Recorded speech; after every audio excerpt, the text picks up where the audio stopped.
posibilidad bonita de compartir la palabra del Señor con ustedes. Y este día tengo el agrado de poder hablarles de la tercera iglesia que el Señor nos ha manifestado, la iglesia de los últimos tiempos. Aprendimos de las iglesias finales, que son las iglesias que van a perdurar, las iglesias que en el pasado fueron reveladas a Juan para mostrarnos el futuro.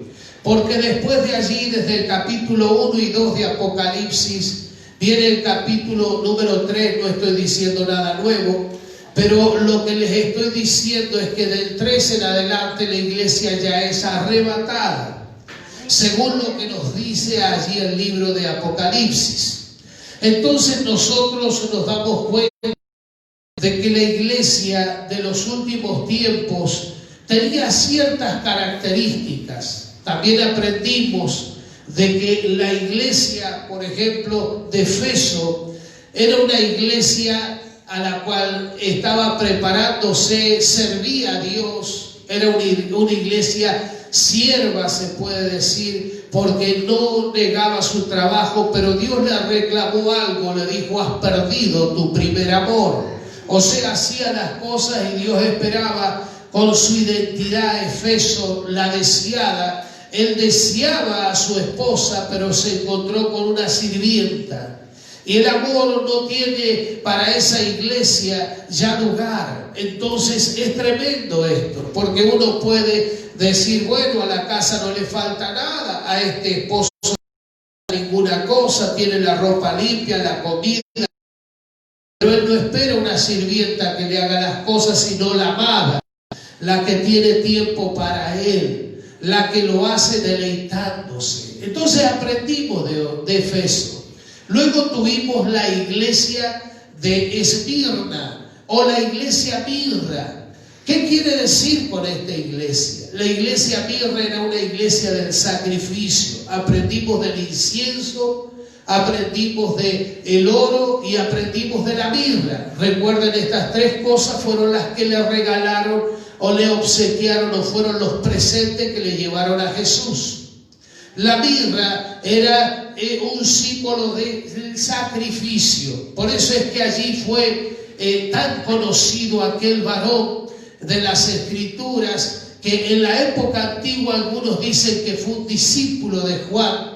Y este varón pagó un precio de mártir. Lo cocinaron allí en un cerdo de chapa. Algunos dicen, otros lo enterraron y lo quemaron, lo calcinaron. El hecho es no cómo murió, sino el por qué murió.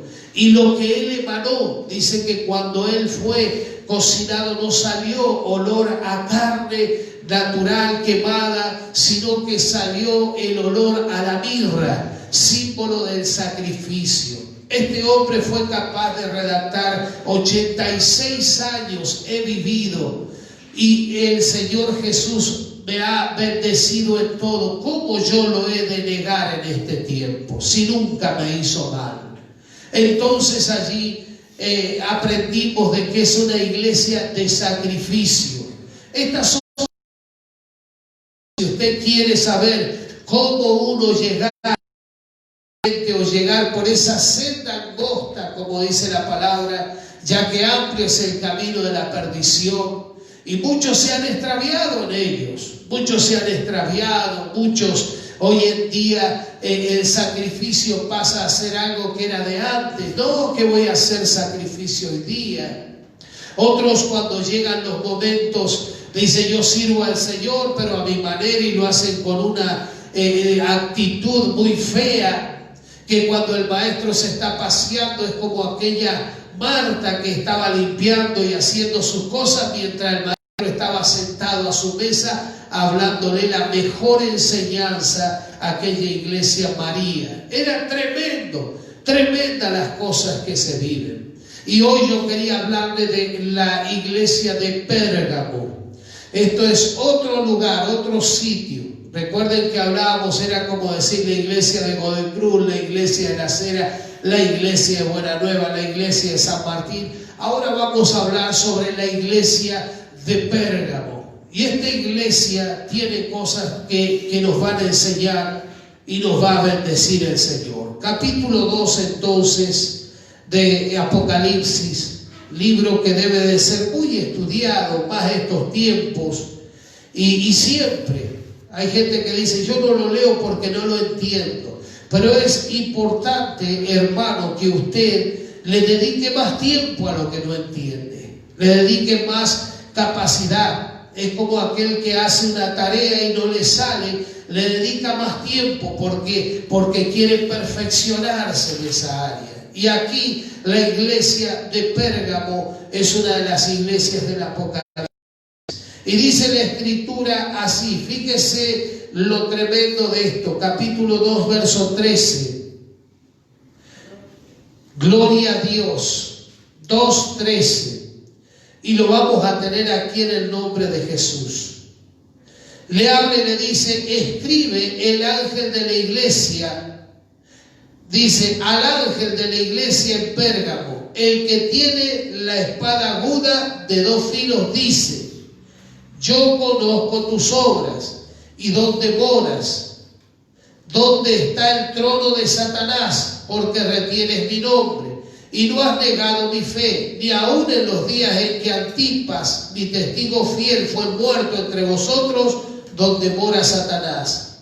Pero tengo unas pocas cosas contra ti, que tienes ahí a los que retienen doctrinas de Balaam, y que enseñaba a Balac a poner tropiezo ante los hijos de Israel, y a comer de las cosas sacrificadas a los ídolos, y a cometer fornicación. Y también tienes a los que retienen la doctrina de los nicolaitas, la que yo aborrezco. Por tanto, arrepiéntete, pues si no, vendré a ti pronto y pelearé contra ellos con la espada de mi boca.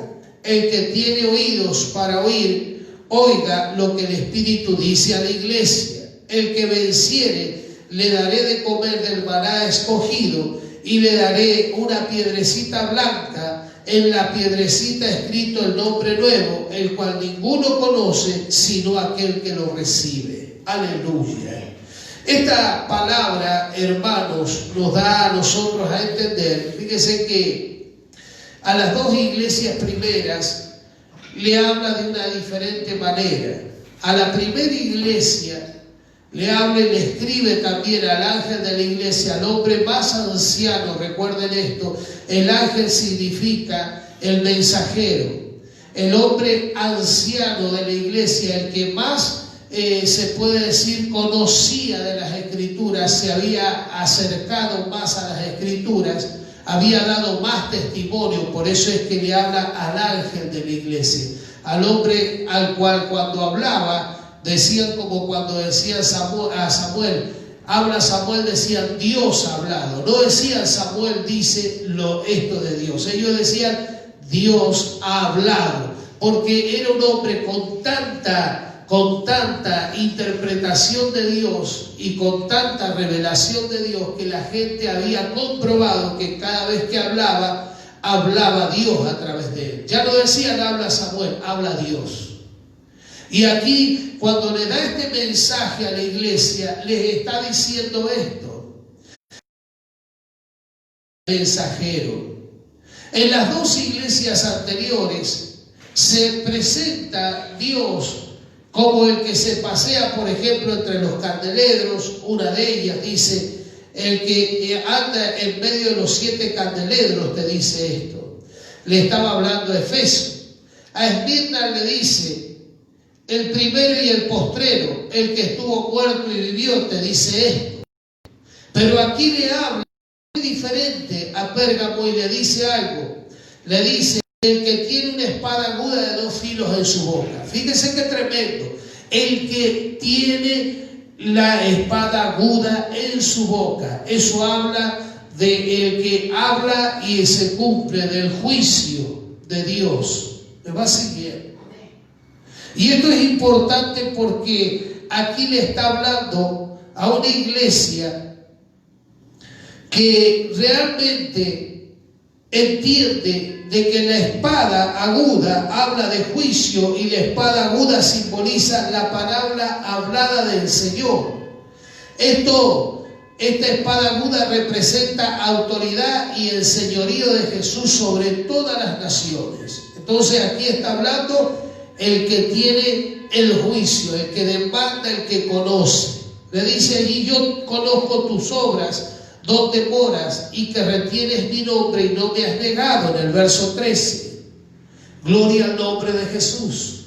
Le dice: yo sé de tus obras aquí, donde moras, donde está la silla también de Satanás, y que retienes mi nombre y no has negado mi fe. Aún en los días en que fue Antipas mi testigo fiel, el cual ha sido muerto entre vosotros, donde Satanás habita. ¿Por qué habla estas cosas? Primero vamos a ver aquí esto, que Dios conoce las obras, las pequeñas y las grandes obras. Esta iglesia era una iglesia que obraba, era una iglesia que había hecho cosas para Dios. Dios las había visto, todas las cosas que había hecho esta iglesia.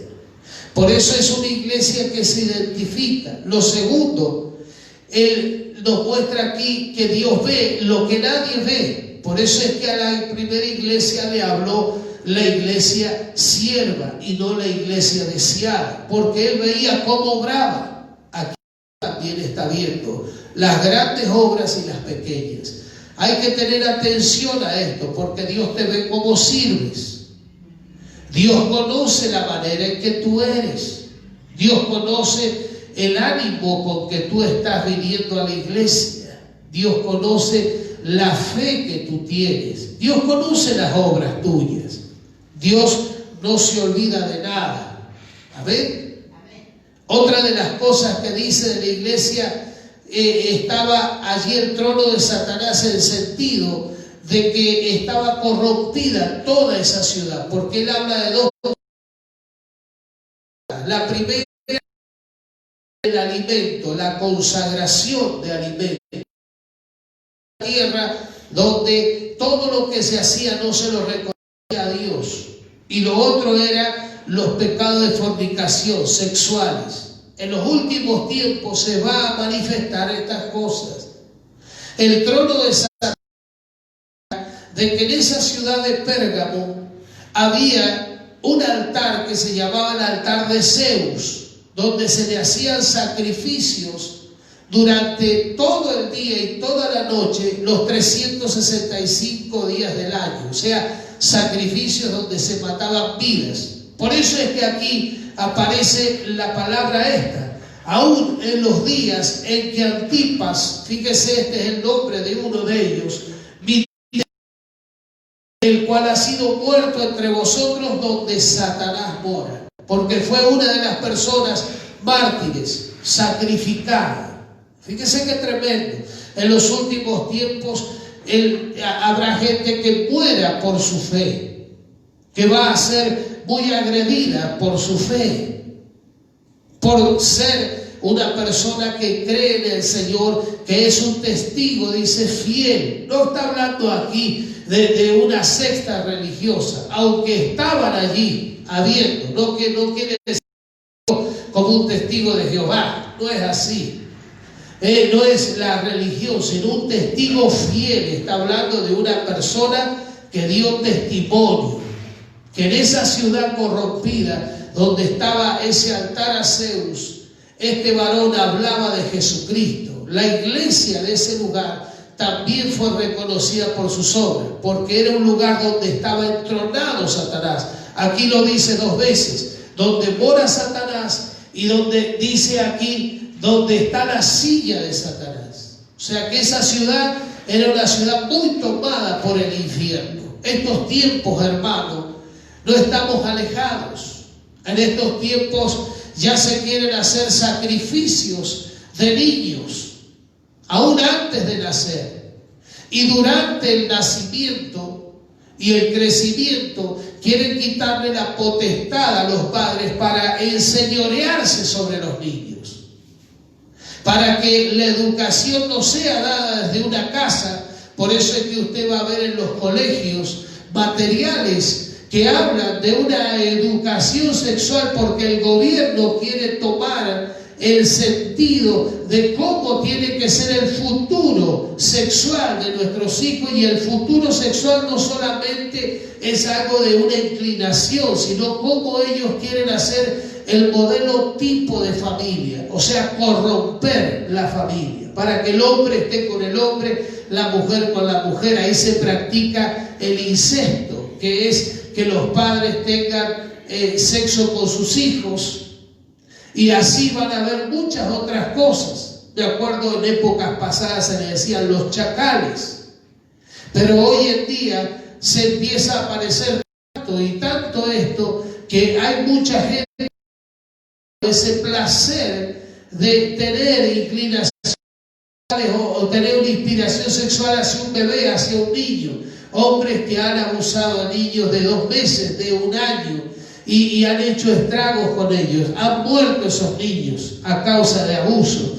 Donde ha encontrado placer ese trono de Satanás, Satanás morando en ese lugar. Por eso es que la iglesia en los últimos tiempos, y estamos en estos tiempos, vivirá este tipo de cosas.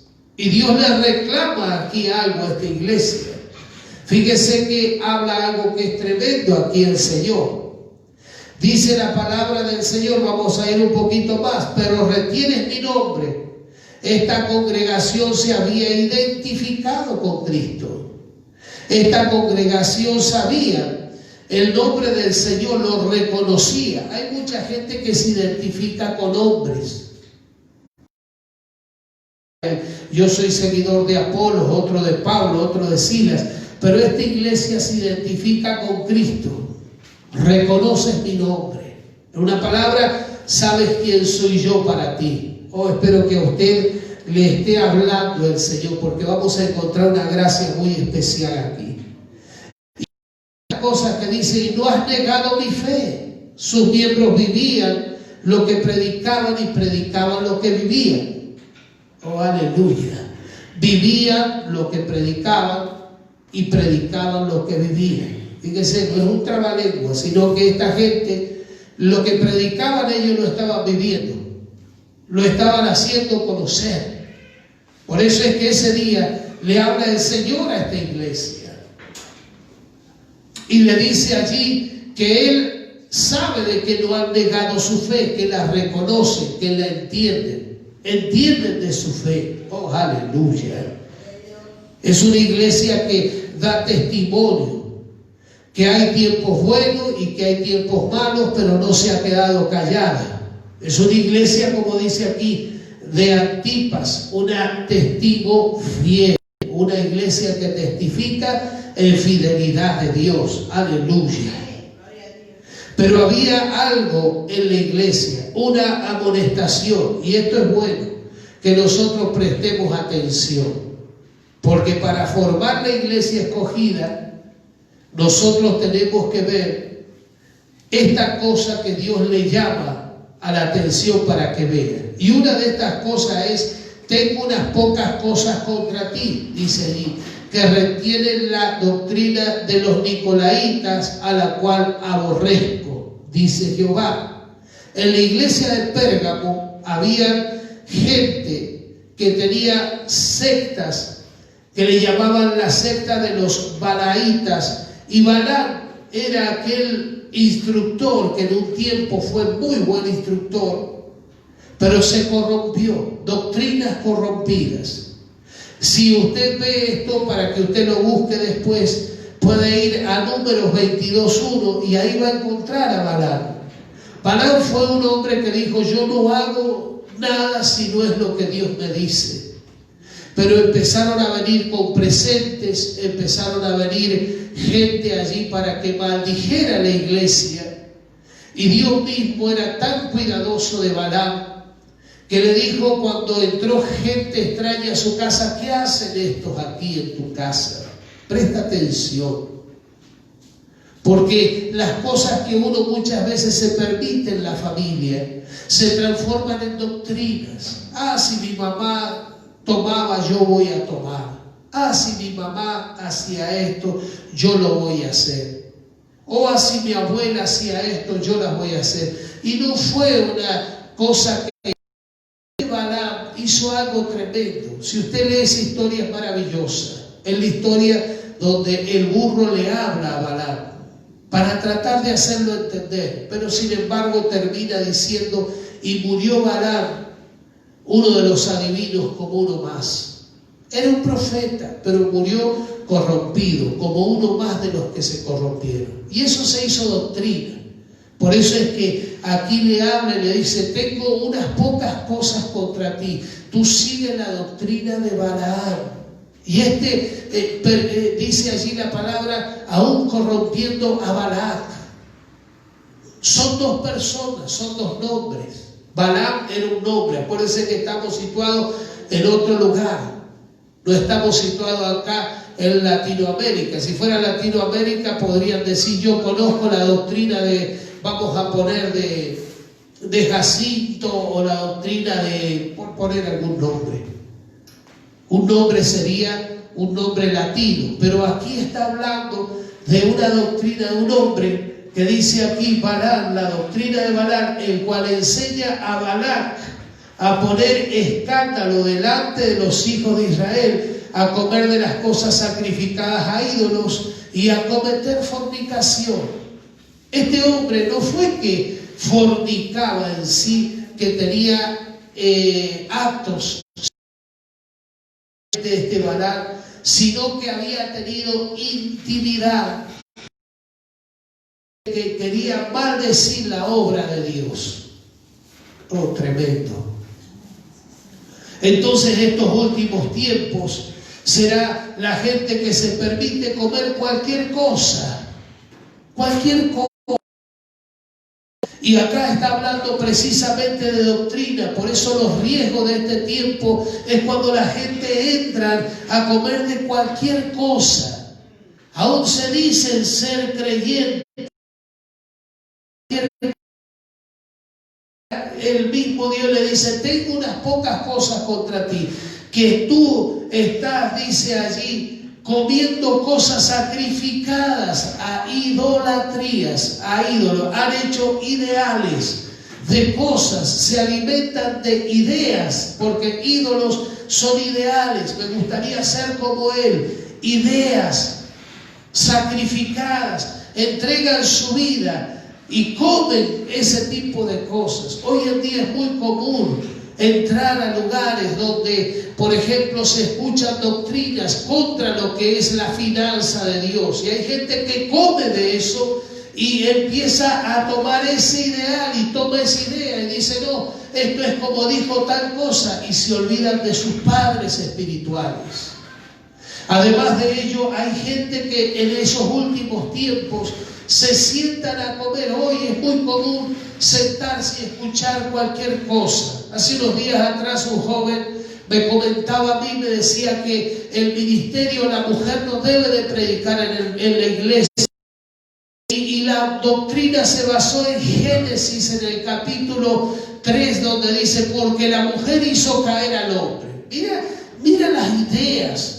Cuando Dios habla de mujeres profetizas en las Escrituras, donde hubo mujeres como aquella mujer Débora, que se levantó como una madre de una nación. Y como hubo gente tan importante como Esther, que en aquellos tiempos fue tan importante como David. Porque esa mujer Esther salvaguardó, aquella reina salvaguardó el pueblo y entró a la misma presencia donde estaba el rey, y Dios otorgó gracia a esa mujer. O sea que el ministerio, acuérdese que la predicación viene de la palabra profesar. Oh, no quiero profundizar mucho en esto, pero cuando usted predica, usted profesa, usted está confesando. Y mucha gente ha confesado a Cristo, y muchas mujeres de Dios han salvado.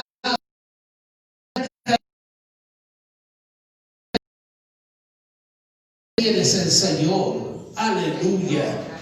Pero cuando hay una cosa que comen cosas sacrificadas y las hacen ideales, la gente empieza en los últimos tiempos a comer de cualquier cosa. Y como hay tantos medios, el internet acá, el otro allá, y comen de cualquier cosa en vez de comer de lo más seguro, de una doctrina verdadera. Comer de lo que es la verdad. Entonces comen cualquier cosa y terminan con... ¿Por qué la doctrina de Balaam? Porque Balaam se levantaba contra lo que Dios estaba haciendo. Balaam fue uno de aquellos que quiso maldecir al pueblo, y aquellos que estaban en aquel tiempo, Balaam fue a hablar con Dios para ir y decir: yo era nada menos el pueblo hebreo, el que venía venciendo, venía conquistando. Dios había hecho cosas tremendas con ellos, y ya se estaba hablando en todos lados de ese pueblo que iba a ser grande porque Dios estaba con ellos. Pero hubo gente que se levantó y le habló a Balaam, y Balaam empezó a hacer ese tipo de cosas que no eran, y además las enseñó. Por eso es que estos últimos tiempos serán peligrosos, porque la gente irá buscando cualquier ideal, sacrificarán alimentos, comerán de cosas que Dios no les permite comer, se alimentarán, tendrán otros ideales, otros ídolos, sacrificarán, entregarán su tiempo, días, para cosas que no son las que Dios quiere. Entonces dice allí: cometen fornicación, intimidan, entran, ya no es adulterio solamente, adulterar es cambiar lo verdadero, sino fornicarán, intimidarán con ese tipo de cosas. En aquel tiempo también era muy común lo que era la entrega de niños, los sacrificios, el incesto, la pedofilia y todas esas cosas que hoy en día quieren aprobar los gobiernos. Por eso podemos decir: estamos en la iglesia en los últimos tiempos. Y es donde la iglesia no tiene que estar mirando los juicios, las cosas que se avecinan, sino es una iglesia que tiene que estar preparada para esas pocas cosas contra ellos que tiene el Señor. Para esa iglesia que tiene que hacer ese sacrificio de caminar tomado de la mano del Señor. Oh, aleluya. Para esa iglesia que tiene que saber de que será perseguida. Por eso es que una de las cosas que le habla aquí y le dice esta situación, habla el Señor, le dice: arrepiéntete, si no, dice allí, pues vendré a ti pronto. Era algo urgente. La indiferencia de la iglesia tomaría acción y pelearía, dice el Señor, con la espada en la boca. Una iglesia que está viendo todas estas cosas y no denuncia. Ese era el problema de la iglesia de ese tiempo. Había todo tipo de esas cosas. Ellos no peleaban contra ellos. Algunos dicen: no, se la agarra contra esas doctrinas. Es que no es la verdad. Y que no es agarrar y decir: yo voy a entronar, mañana será reina esta, pasado será esto, porque así empezaron y hicieron el trono de Zeus, y murieron muchos mártires por causa de eso. Además de ello, es una iglesia que no confrontaba, que no estaba presto a pelear. Por eso dice: porque de otra manera vendré a ti, dice, presto, y pelearé contra ellos. Es una iglesia, no está diciendo voy a pelear contra la iglesia, dice Dios, no. Dice: pelearé contra ellos con la espada de mi boca, porque era una iglesia que necesitaba confrontar el pecado. Una iglesia que está aprobándose cosas y no las dice. Una iglesia que se acomoda. En estos tiempos hay situaciones que la iglesia tiene que salir a confrontar. Por eso felicitamos y estamos siempre activos en aquellos que se paran a profesar: esto no es de Dios, es de Dios. Esto Dios no lo aprueba, y esto sí Dios lo aprueba. En la casa, en la familia, en los matrimonios, y las leyes de esos Balaam, de esos Nicolaitas, no se va a meter en la casa de nosotros. Oh, aleluya. No se va a meter en las ciudades, no se va a meter en las familias.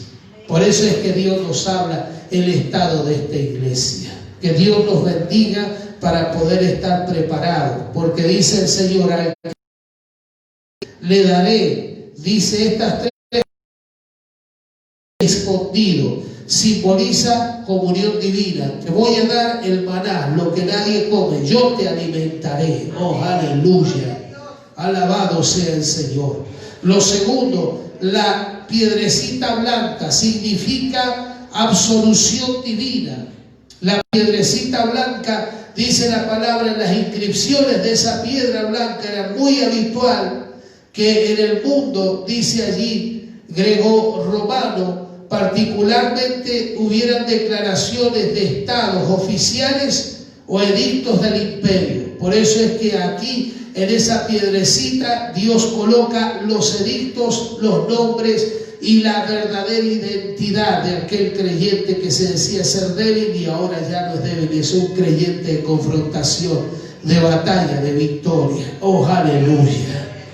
Y el nombre nuevo significa la revelación divina, una iglesia nueva, una iglesia identificada con lo nuevo. Espero que usted lo reciba, mi hermano, en este día, porque la iglesia que Dios espera es una iglesia que confronte. A Pérgamo le dice: yo soy el Dios que tiene una espada en mi boca. Yo no soy solamente un Dios que te ilumina, como le pasó en Efesios. No soy el Dios que, como decía allí en Esmirna, donde habla la palabra del Señor, el primero ni el posterior.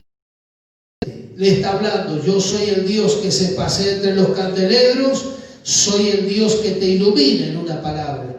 Soy el Dios, como dice aquí en la palabra del Señor, el primero y el último para ti. Y aquí en esta iglesia le dice: yo soy la espada, la palabra de juicio, la palabra viva para tu vida, para tu casa, para tu familia. Oh, gloria al nombre de Jesús. Soy aquel que te dice que conozco tus obras. Soy aquel que veo hasta lo pequeño que haces para mí. Soy aquel que te ha visto, que cuando te ha tocado identificarte, te identificaste conmigo, dice el Señor, en un lugar donde habían altares de Satanás, donde Satanás moraba. He visto gente que murió por mí, dice el Señor, y por el Evangelio. Gente que no se vendió a cualquier doctrina y gente que no come cualquier cosa. Tú eres esa iglesia que el Señor ha llamado a lo verdadero, a lo genuino. La iglesia que come del maná, dice el Señor, del alimento celestial. La iglesia que tiene esa piedrecita blanca. La iglesia que reconoce, como dice aquí, lo que es particularmente el estado y los edictos del cielo. Oh, gloria a Dios en esa piedrecita blanca. Es la iglesia que sabe quién es en el Señor. Oh, gloria. Yo espero que usted lo reciba en este día, porque quiero tomar la cena en el Señor y decirle a mis hermanos: hermanos, hay que estar preparado, confrontar lo malo, no quedarse callado. Hermano, hay que servir al Señor sin perder el primer amor, ser la deseada del Señor. Hermano, tú eres punta de lanza, tú estás llevando el sacrificio de Cristo en un lugar donde las persecuciones son grandes y donde otros gobiernos, hay muchos tronos de Satanás puestos, donde muchas vidas han sido sacrificadas y donde muchos niños están padeciendo y donde están atacando, no hoy en día, las gentes mayores de edad, para que no haya, escucha esto que te habla el Señor, ataca estas pestes y estas maldiciones, gente de una edad madura para arriba, gente anciana, porque son gente que tiene principios, gente que sabe lo que es un abuelo, un tío, un primo, y lo respeta. La juventud hoy en día que está entre medio está sujeta a una familia bien formada. Oh, espero que usted lo entienda y lo reciba.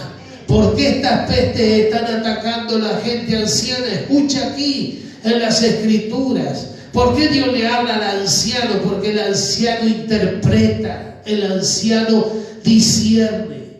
¿Por qué Dios está hablándole a la iglesia, al hombre de mayor autoridad, porque él ve cuando quieren atacar estas pestes a los ancianos, lo que están queriendo no solo que muera el anciano, sino que los jóvenes olviden los principios de los abuelos y de los padres.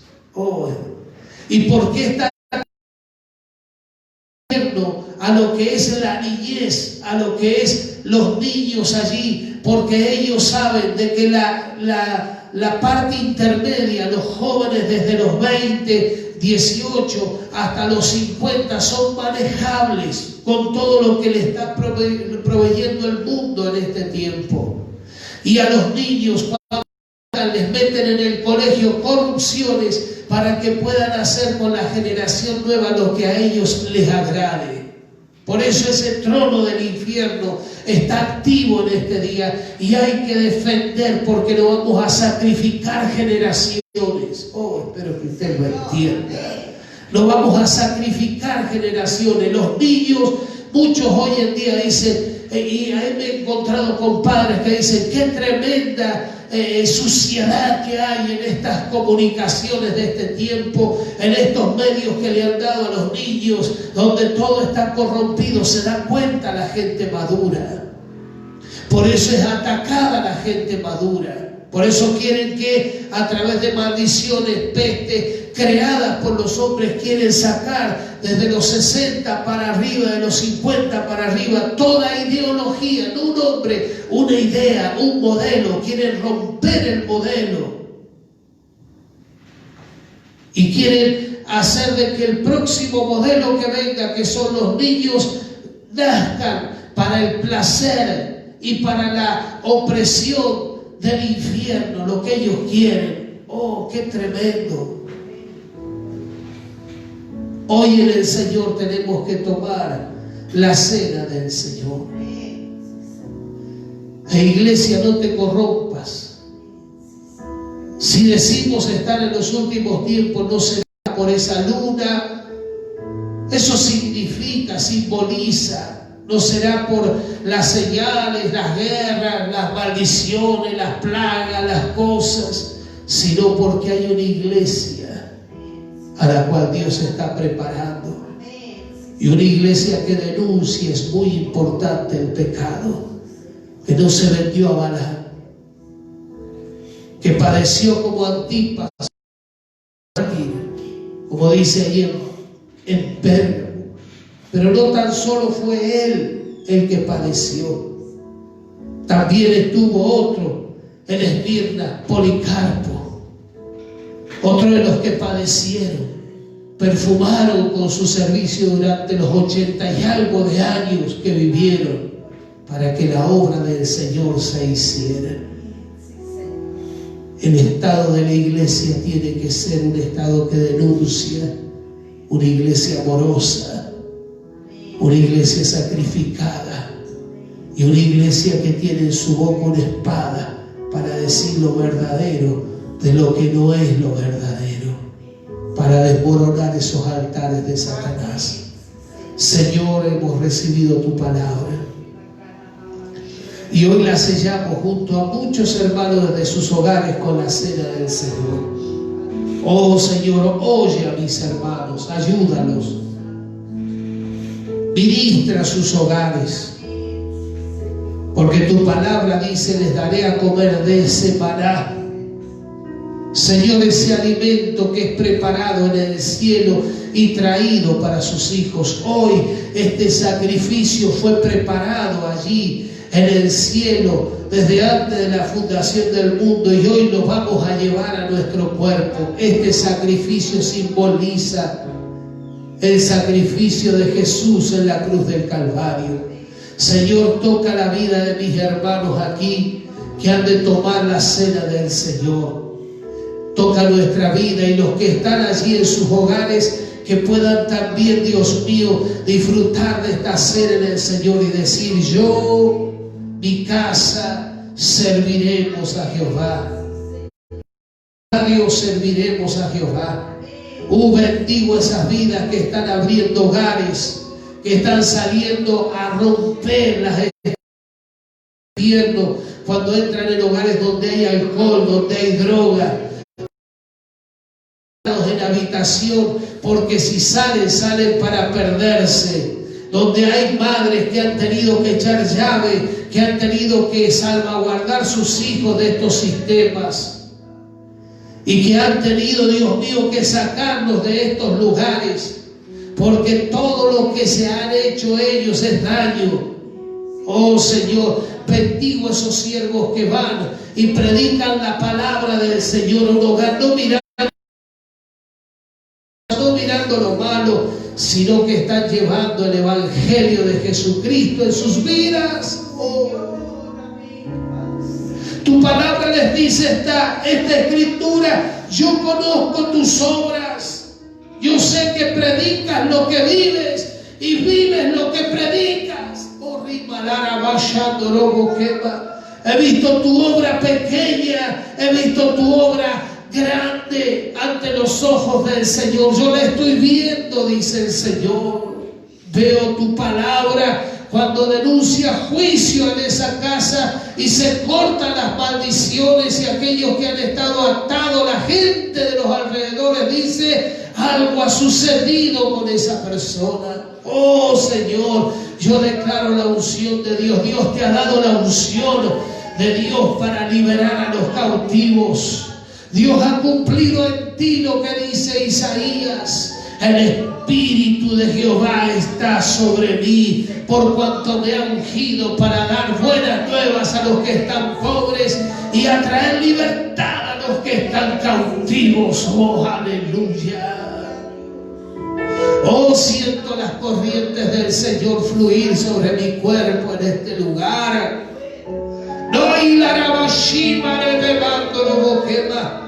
Estoy expresando, dice Jehová, la identidad de mi iglesia amada, la que pronto me voy a encontrar con ella, la deseada, la que siempre esperé. Oh, Dios nos lleva en esta visión, Dios mío, a ver la visión de Isaac. Cuando llegó el momento de tener esposa para ella, dice que Isaac corría por los campos a salir al encuentro de la esposa, aquella que había sido adornada con pendientes y aquella que había sido traída al propósito divino. No era simplemente una esposa, era la mujer del cielo. Esta es la iglesia y la deseada de Jehová. Tú no eres una sirvienta. Tú no has sido llamada para hacer cualquier cosa en la iglesia con una actitud de cumplir. Tú eres la deseada, tú eres la sacrificada, la que pone la mancera del arado y no mira hacia atrás. A mi esposo, a Jesús, a Dios, a Jehová, no le gusta esto. Estos son los sistemas en los que vive la iglesia que se va. Ojalá de esta manera sabremos de que la iglesia se va. Hoy lo sellamos con esta cena en el Señor. Yo les voy a pedir a mi hermana allí que les sirva la cena, mis hermanos que están en este lugar y me asisten. Quiero celebrar esta cena con ustedes, los que comen el maná del cielo. El Señor bendiga aquellas vidas en esta hora. Oh, en el nombre de Jesús, tocamos allí una suave alabanza.